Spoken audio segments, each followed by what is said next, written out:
मनसा पूर्ण महादेव की। आज जो सभी लोग मंदिर में एकत्रित हुए हैं वो मनसा महादेव व्रत पूजन के लिए एकत्रित हुए हैं।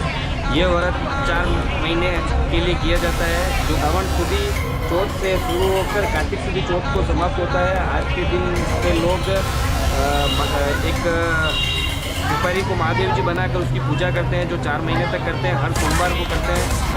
ये व्रत इसी तरह किया जाता है, जो महादेव जी और पार्वती जी के को प्रसन्न करने के लिए अत्यंत फलदायी व्रत है। सभी व्यक्ति को ये व्रत, सभी मानव को ये व्रत करना चाहिए।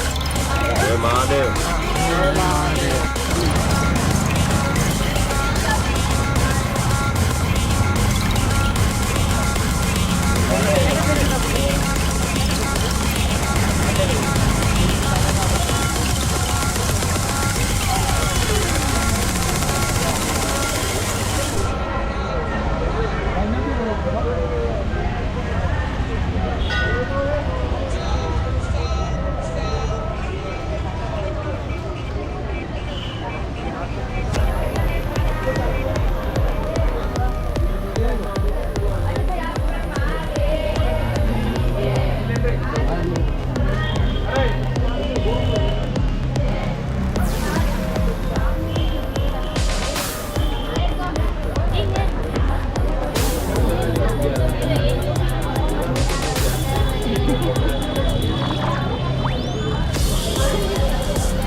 महादेव मंचम महादेव की जय बोले, जय बोले।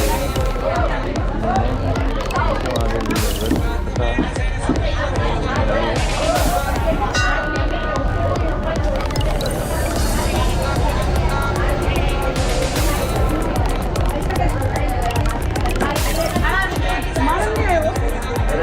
खाना कटे ही नहीं जाता तो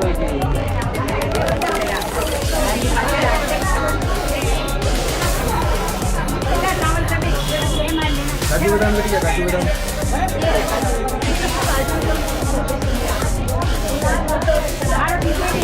अरे था मेन लीडर सही ना बस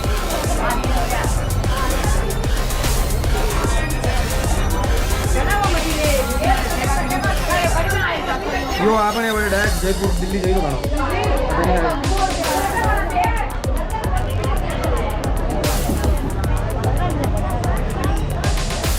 बस।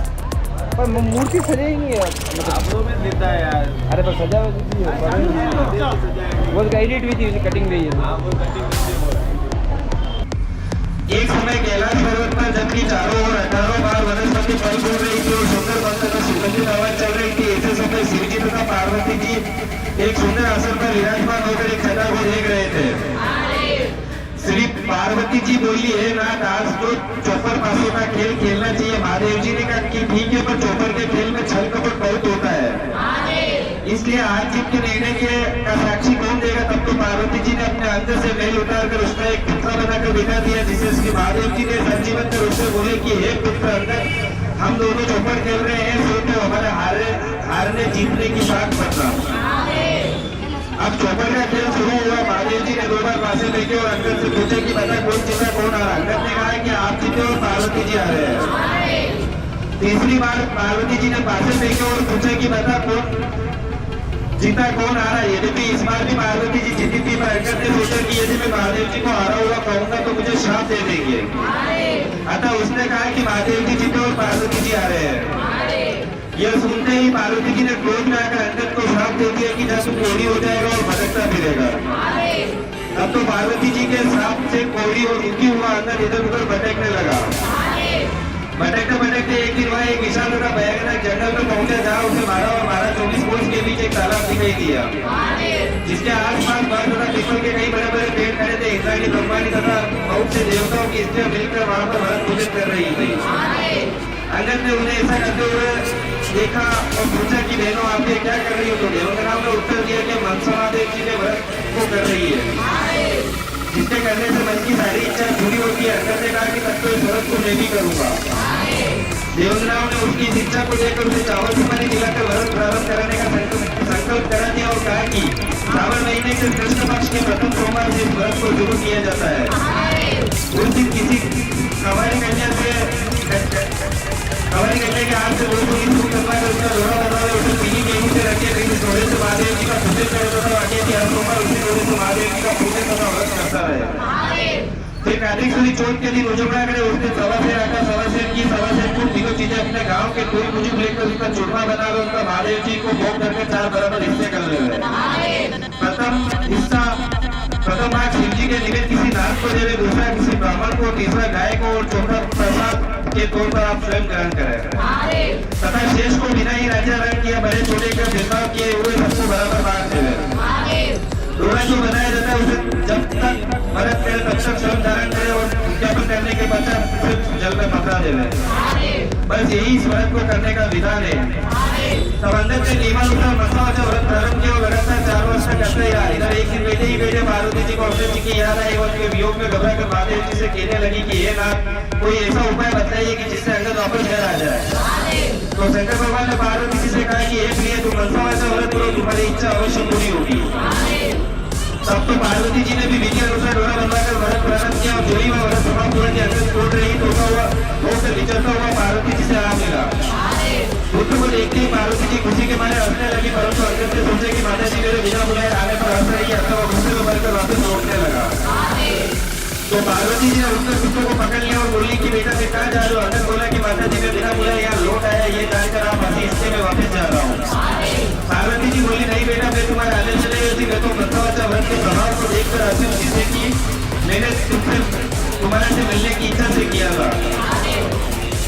अंगद ने कहा कि हे माता जी ये व्रत तो मैंने भी किया है। पार्वती जी बोली कि तूने ये व्रत किया तभी तो तेरे श्राप का प्रभाव नष्ट हुआ, मैंने ये व्रत किया जिससे मुझे अपना खोया हुआ पुत्र फिर से आकर मिल गया। बेटा अब तेरी क्या इच्छा है उसको मुझसे क्या? अंगद बोला कि हे माता जी मेरी तो इच्छा है कि मैं उज्जैन का राजा बनूं। तो पार्वती जी बोली कि बेटा तू भी उज्जैन चला जा, तुझे वहाँ का राज्य मिल जाएगा। माता का आशीर्वाद पाकर अंगद वहां से चला और उज्जैन जा पहुंचा। उधर उज्जैन के राजा ने अपनी इकलौती कन्या का स्वयं पर रखा था और भरत रखी थी कि यह अपनी जिसके गले में घेरा डाल देगी उसी को राजकन्या ब्याह दी जाएगी। अतः स्वयंवर के दिन ठीक समय एक अग्नि को श्रृंगार कराकर तथा उसका पूजन करके उसकी सूंड में एक माला देकर कहा कि हे अग्नि तू देवी के समान है, अतः इस सभा में जो भी राजकुमारी के योग्य हो उसी के गले में माला डाल दे। अपनी माला को लेकर चली हो जहाँ अंदर बैठा था वहाँ पहुंच कर उसी के गले में माला डाल दी। यह देखकर लोगों ने कहा कि यह तो न मालूम कौन है, अपनी छूट गई है। अतः उस लड़के को अंगद को वहां से हटाकर फिर अग्नि को माला देकर निवेदन किया गया कि हे अग्नि इस सभा में जो रथ तूने राजकुमारी के योग्य वर दिखाई दे और जो उज्जैन के राज्य को भी अच्छी तरह संभाल सके उसी के गले में ये माला पहना देना। तब अग्नि ने दूसरी बार भी माला अंगद जी के पास जाकर उसी के गले में पहना दी। लोग कहने लगे कि अग्नि उस लड़के से परच गई है, अतः उसे दरवाजे के बाहर बिठा दिया गया। परंतु जब अग्नि को तीसरी बार माला दी गई वो अग्नि से और अग्नि ने दरवाजे के बाहर निकलकर फिर उसी बालक को माला पहना दी। फिर क्या था, राजा ने कहा कि जैसा होना होगा होगा। उसने नगर सेवक को बुलाया और कहा कि